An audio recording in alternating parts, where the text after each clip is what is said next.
Hello बच्चों, आज हम क्लास 3 की पोयम करेंगे लिटिल बाय लिटिल, जिसमें एक छोटा सा बीज अपनी कहानी सुना रहा है कि वो कैसे एक पौधा बनता है और धीरे धीरे करके एक बहुत बड़ा पेड़ बन जाता है।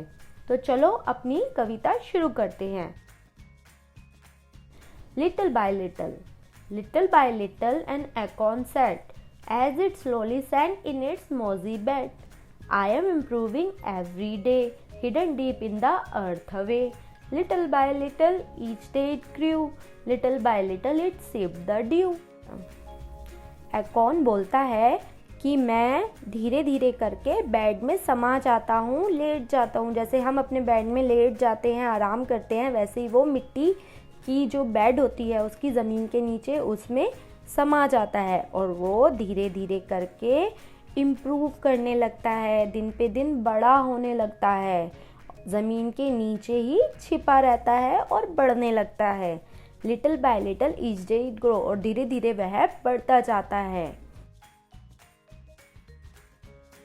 और ज़मीन के नीचे जो पानी होता है, जो हम उसे पानी देते हैं, वो पीता रहता है। Downward it sang out a thread like root, up in the air sprang a tiny shoot. Day by day and year by year, little by little the leaves appear, and the slender branches spread far and wide, till the mighty oak is the forest pride. बीज कहता है, मेरे में से जड़ें धीरे धीरे नीचे की तरफ निकलने लगती है। शुरू में एक धागे की तरह होती है और धीरे धीरे करके ऊपर की तरफ पौधा निकलने लगता है, जिसे शूट कहते हैं। दिन पे दिन, साल पे साल बीतते हैं और मैं बढ़ता चला जाता हूँ। धीरे धीरे मेरी पत्तियाँ निकलने लगती है और मेरी ब्रांचेस यानी कि शाखाएँ बड़ी हो जाती है, चौड़ी हो जाती है और फैलने लगती है, और मैं एक ओक ट्री बन जाता हूँ। और मैं जब तक बढ़ता ही रहता हूँ, जब तक कि एक जंगल का प्राइड ना बन जाऊँ, यानी जंगल का गर्व ना बन जाऊँ। इस पोयम में बीज बता रहा है कि वो कैसे एक छोटे से बीज से पेड़ बन जाता है, कैसे उसमें से सबसे पहले एक धागा निकलता है, फिर वो धागा एक छोटा सा पौधा बन जाता है, पौधे में से छोटे छोटे पत्तियां आने लगती है और पत्तियों से ब्रांचेस बन जाती हैं, फिर वो एक बहुत बड़ा पेड़ बन जाता है। लेकिन इन सारे प्रोसेस में बहुत साल लग जाते हैं और उसे बढ़ने के लिए मिट्टी की भी, पानी की भी और रोशनी की भी ज़रूरत पड़ती है। तो ये तो थी हमारी पोयम। अब हम करेंगे इस चैप्टर की एक्सरसाइज। सबसे पहले आते हैं वर्ड मीनिंग। इस पोयम में कई सारे ऐसे वर्ड्स हैं जो डिफ़िकल्ट है आपके लिए, उनको हिंदी में बताया गया है। जैसे हिडन, हिडन को हिंदी में कहते हैं गुप्त, यानी कि कोई छुपी हुई चीज़। स्लोली, धीरे धीरे।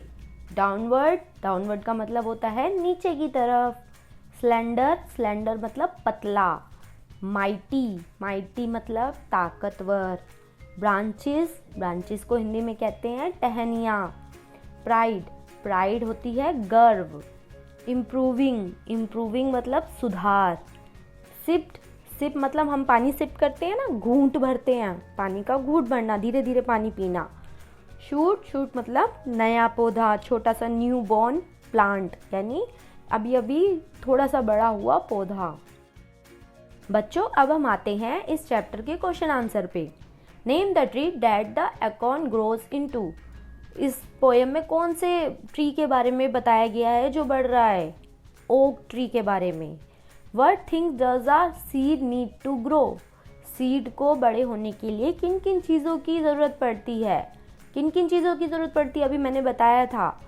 मिट्टी की ज़रूरत पड़ती है यानी कि सॉइल, मॉइस्चर यानी कि नमी की ज़रूरत पड़ती है, एयर यानी हवा की ज़रूरत पड़ती है, सनलाइट मतलब धूप की ज़रूरत पड़ती है। मॉइस्चर में ही पानी आ जाता है बेटा, ठीक है। तो आंसर क्या बना? A seed needs soil, moisture, air and sunlight to grow. Next question आता है, how many describing words can you find in the poem? आप इस पोयम में कितने डिस्क्राइबिंग वर्ड्स फाइंड कर सकते हैं, ढूंढ सकते हैं? डिस्क्राइबिंग वर्ड्स क्या होते हैं? किसी चीज़ की विशेषता जो बताते हैं, यानी कि कोई अच्छा है, बुरा है, ये चीज़ बताते हैं, उन्हें डिस्क्राइबिंग वर्ड्स कहते हैं। जैसे इस पोयम में लिटल आया है, लिटल मतलब छोटा, डीप आया है, थ्रेड आया है, टाइनी, स्लेंडर, स्लेंडर मैंने बताया था पतला, माइटी यानी ताकतवर, डीप मतलब बहुत गहरा, थ्रेड मतलब एक धागे के जैसा। तो ये सारे वर्ड्स किसको बता रहे थे? ओक ट्री को बता रहे थे। नेक्स्ट क्वेश्चन आता है मैच द अपोजिट्स, यानी अपोजिट वर्ड्स हैं, उन्हें मैच करना है। डाउनवर्ड्स, डाउनवर्ड्स का अपोजिट क्या होता है? अपवर्ड। डाउनवर्ड मतलब नीचे की ओर, नीचे की ओर का अपोजिट क्या होगा? ऊपर की ओर, यानी अपवर्ड। स्लोली, धीरे धीरे, इसका अपोजिट क्या होगा? तेज, तेज को इंग्लिश में कहते हैं फास्ट। लिटिल मतलब छोटा, छोटे का बड़ा, बड़े को कहते हैं बिग। स्लेंडर मतलब पतला, तो फैट होगा इसका उल्टा यानी मोटा। माइटी ताकतवर, ताकतवर का क्या होएगा? वीक यानी कि कमजोर। डे का दिन और इसका उल्टा नाइट यानी कि रात। ट्री के कुछ भाग होते हैं जो उसकी मदद करते हैं, हमें उन्हीं वर्ड्स को बताना है कि वो ट्री की कैसे हेल्प करते हैं। जैसे स्टेम, स्टेम क्या होता है? तना, ये क्या करता है?